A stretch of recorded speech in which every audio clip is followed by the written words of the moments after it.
April 1, 1945.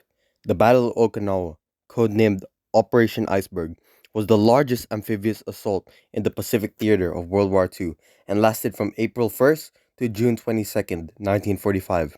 A brutal 82 days of continuous combat between the Japs and the Americans.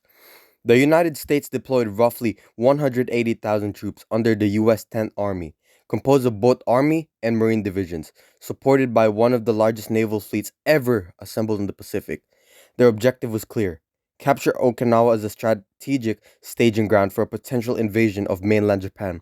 Japanese forces, led by the 32nd Army, abandoned traditional beach defenses and instead constructed deeply entrenched fortified positions in the island's southern ridges, most notably along the Shuri Line, turning the battle into a grinding war of attrition.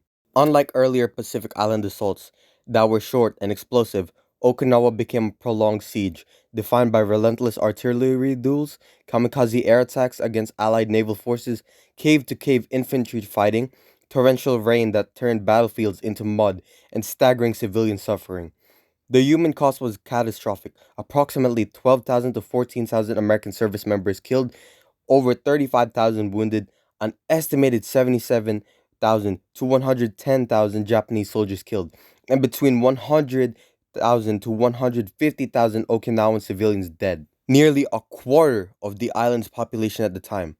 The United States ultimately secured victory, capturing Okinawa in June 1945, but the sheer scale of casualties deeply influenced strategic decisions that followed, including calculations about the invasion of Japan and the eventual use of atomic weapons. Okinawa was not just a battle, it was one of the deadliest previews of what total war on Japanese soil might have looked like. Now let's break down General Chop from Zenless Zone Zero and realistically power scale him. In canon, General Chop is a restaurant owner in New Eridu, operating on 6th Street. He is not a registered agent, does not enter hollows for combat operations, and has never demonstrated ether aptitude, hollow adaptation, or enhanced physical feats. That means we scale him strictly at human baseline. So now we're going to calculate his top speed. So as a large, middle-aged civilian male, his sprint speed would likely fall within average human range. So roughly around 12 to 15 miles per hour at peak, and only for short bursts. He has no feats of reaction timing under combat pressure, meaning he would not possess trained reflexes compared to soldiers or agents. So he gets a big fat F for the speed tier. So let's move on to strength.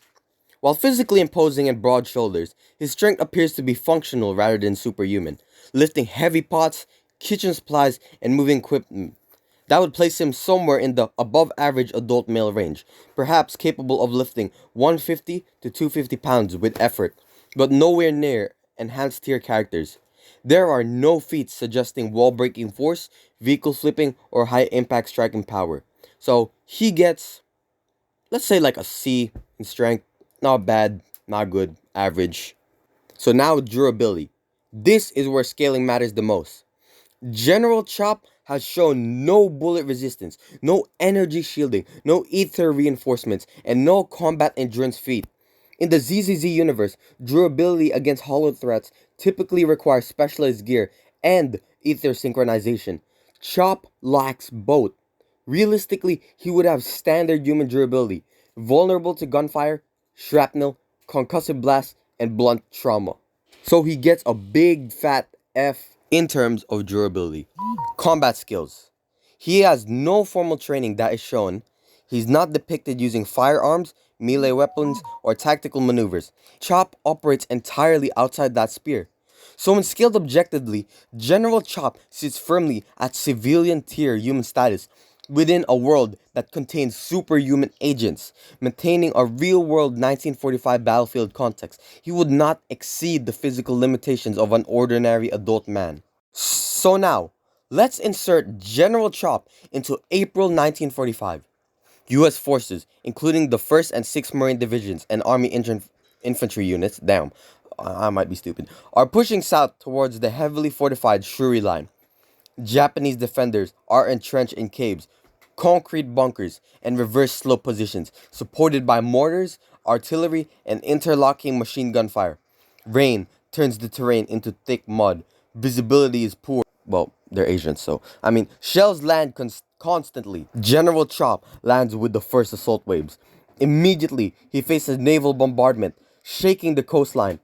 .30 and 50 caliber machine gun fire sweeping open ground, and pre-sighted mortar rounds zeroed in on troop movement. Without body armor, a helmet, or combat training, he would struggle to even move tactically between cover, crossing a 50 to 100-meter stretch of exposed terrain under suppressive fire would be life-threatening.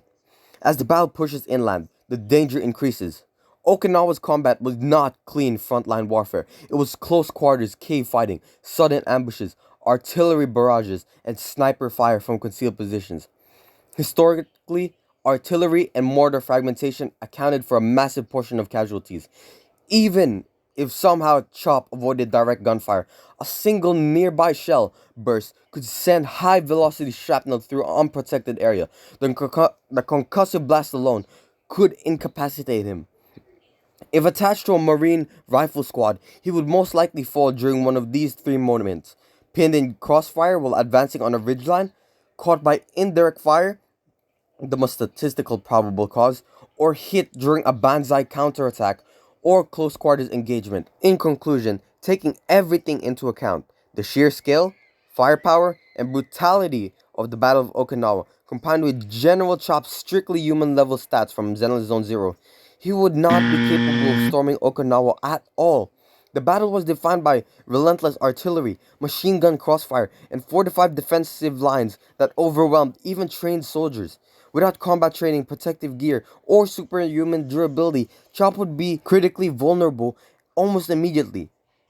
In realistic terms, he would likely fall during the first sustained engagement. Thanks for watching.